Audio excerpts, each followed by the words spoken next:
আদি বলে, তুমি আজকে যা করেছো আরিয়া, সেটা কিন্তু একদমই ঠিক কাজ করনি। এর জন্য কিন্তু তুমি বাড়িতে গেলে সবাই তোমাকে কথা শোনাবে। আরিয়া বলে, তাহলে আমাকে বাড়িতে নিয়ে যেতে এসেছেন কেন? শুভ বলে, চুপ, একদম চুপ। অন্যায় করে এখন মুখে মুখে তর্ক করছো তুমি। তোমাকে আমরা বাড়িতে নিয়ে যেতে এসেছি কারণ ওখানে তোমার জামা কাপড় রয়েছে, তুমি এগুলো নিয়ে চলে যেও। আমাদের উচিত ছিল তোমাকে পুলিশে দেওয়ার, কিন্তু আমরা ভালো মানুষ বলে আর তোমাকে স্নেহ করি বলে এর জন্যই আমরা তোমাকে এখনো পর্যন্ত ক্ষমা করে দিয়েছি। অপরদিকে বাড়িতে মোহনা, সুমিত, ঋদ্ধি, রঞ্জিনী সবাই চিন্তা করতে থাকে শুভরা কেন এখনো আসেনি। ঠিক তখনই দেখা যায় শুভ, আদি আর কেশব চলে আসে। মোহনা বলে, শুভ, তোমরা কোথায় গিয়েছিলে? এতবার করে ফোন করছি, তোমরা ফোন রিসিভ করলে না কেন?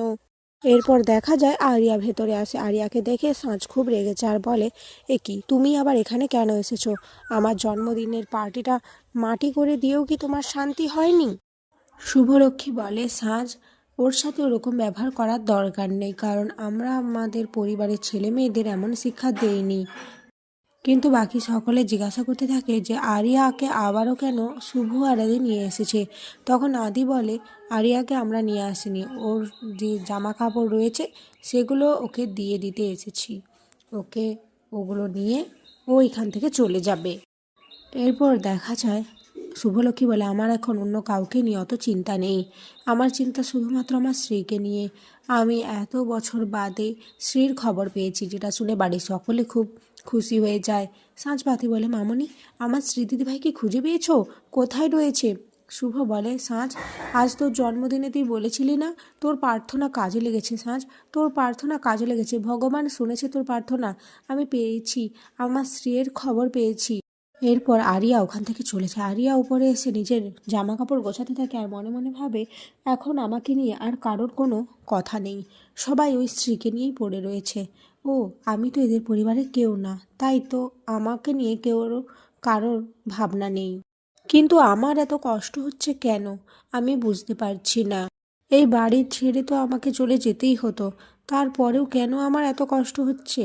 অপরদিকে দেখা যায় সকলে জিজ্ঞাসা করতে থাকে যে স্ত্রীর খবর কিভাবে পেয়েছে। আদি বলে, সে কিভাবে একজন ডিটেকটিভের সাথে কথা বলেছিল স্ত্রীর খোঁজ খবর নেওয়ার জন্য। এরপর তার অ্যাসিস্ট্যান্টটি জানায় যে স্ত্রীকে কেউ কিডন্যাপ করে নিয়ে গেছে অস্ট্রেলিয়াতে, আর সেটা আর কেউ নয়, আকাশ সেন। যেটা শুনে মোহনা অজ্ঞান হতে যায়। তখনই সাঁঝবাতি এসে মোহনাকে ধরে নেয় আর বলে, এ কি মা, তোমার এরকম হচ্ছে কেন? তুমি এরকম অসুস্থ হয়ে পড়ছো কেন? কি হয়েছে তোমার? এরপর মোহনা বলে, না না শুভলক্ষ্মী, এটা হতে পারে না, এটা সত্যি নয়। কিন্তু শুভ বলে, এটাই সত্যি মোহনা, আমি তোমাকে বিশ্বাস করেছিলাম মোহনা, ভরসা করেছিলাম, সকলের বিরুদ্ধে গিয়েছিলাম, তুমি নিশ্চয়ই জানতে এই খবরটা। মোহনা বলে, না না শুভলক্ষ্মী, বিশ্বাস করো, আমি এই খবরটা জানতাম না, আর দাদার সাথে তো আমার যোগাযোগই নেই। ওদিকে সাঁঝ কিছুই বুঝতে পারে না কি হচ্ছে, কিন্তু সকলে মিলে মোহনাকে ভুল বুঝতে থাকে আর মোহনা সকলকে বোঝানোর চেষ্টা করে যে সে নির্দোষ। আগামী পর্বে দেখা যায় আকাশ চলে আসে মোহনার সাথে দেখা করার জন্য। আদি বলে, আকাশ, আমার মেয়ে কোথায়? বলো, আমার স্ত্রী কোথায়? এদিকে আকাশ বলে, আমি জানি না। ঠিক তখনই আরিয়া আসে। আরিয়া এসে বলে, ড্যাড, তুমি এখানে? আর এখানে আজকের পর্ব শেষ হয়ে যায়।